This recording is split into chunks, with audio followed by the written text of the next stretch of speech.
Hi guys, so balik ko ninyo as a Filipina nga namin nyo og Afghani diri sa Dubai. So for today's video guys is manglaag mi sa kung baan na padulong mi sa Gevora karon guys, kinagbook mi diri og room.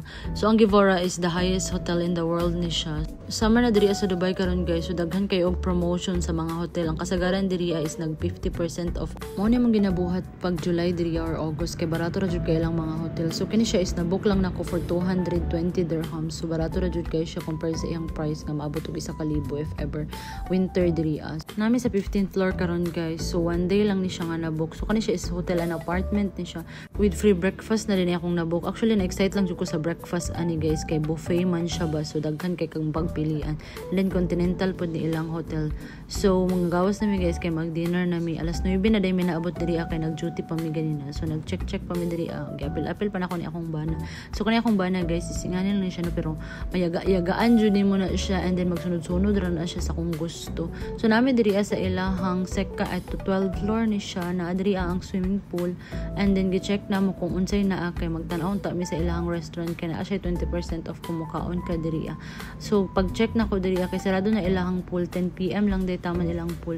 Mga siguro na ano ni siya sa 10:30. And then pwede lang nimo siya tan-awon or pero dili na pwede maligo. So as you can see nindot kay ilang pool ganahan ko silang pool kay in front is Burj Khalifa and then daghan pa kay tao. So check that one. Taas jud kay ang hotel guys, grabe. Gibook na ko ni siya guys kay diri amang gud mi sa una nag-engage. So feel na ko nga nindot siya pero na-disappoint ko sa kwarto kay baho siya og sigarilyo. Akong gibook is non-smoking unta to siya pero pag sulod na mo sa kwarto kay dili ko ganahan sa baho.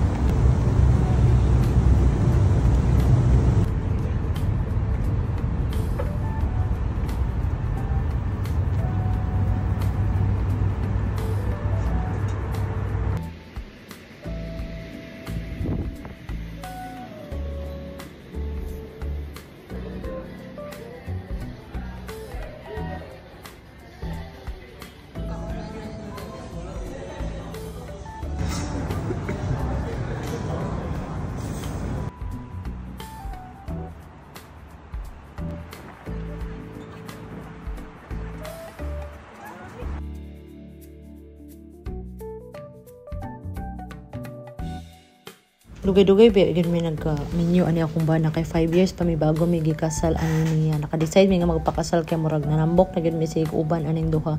So mao to guys, nag-relax na ko diri natulog na taon akong bana sa daplin ako nag-video pa. So pagkabuntag mo to nangadto mi sa pula alas 8 na ni siya sayo kay mi nang mata is Sunday man so wala mi trabaho karon.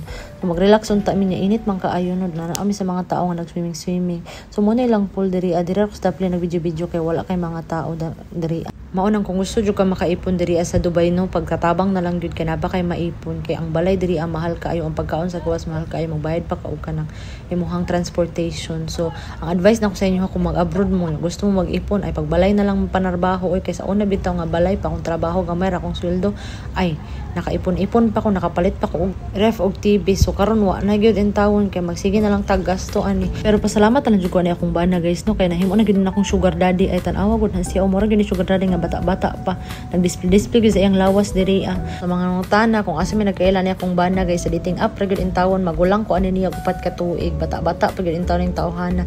Pag-chat pa lang niya sa kuag ingnan rin ako siya nga na ako'y anak so madawat ko nimo kung na ako'y anak aw yun masiyag sige padayon abi gyud ako dili ni seryoso ning tawhana kay pagkailan na mo anino kay kanang abi na ko daghan kay siya uyab ay niya ako ra man dayang first nga na uyab pa in tawon gyatay striktohon jud kay ni siya now ngay abi jud akong daghan kay ni siya ka-chat sa una niya di ko ganahan kay di kay ni siya mo smile niya magsige rag mugtok sa una pero karon nga kami nakauban ay ambot lang jud puro nakabuang ang nabal-an ingana gyud siguro na pag Pilipina na asawa no wa jud ko nga dahom nga magpakasal mi aning duha kay strict biya kaayo na ilahang culture no nya nangutana ko sa iya if magpakasal bata na siya nga sige magpakasal lagi tapohon paabota lang jud sige na lang jud tagpaabot ani pag-abot lagi sa 5 ka tuig ug di pa ko nimo pakaslan bahala ka magbulag na taoy kakapoy ba magplano jud kung mag-afam unta atong panahon na pero gipakaslan man ta nagpropose pa kunuhay niya kini sila hilig kini sila manghatag og gold guys mo mag part 2 na lang ta.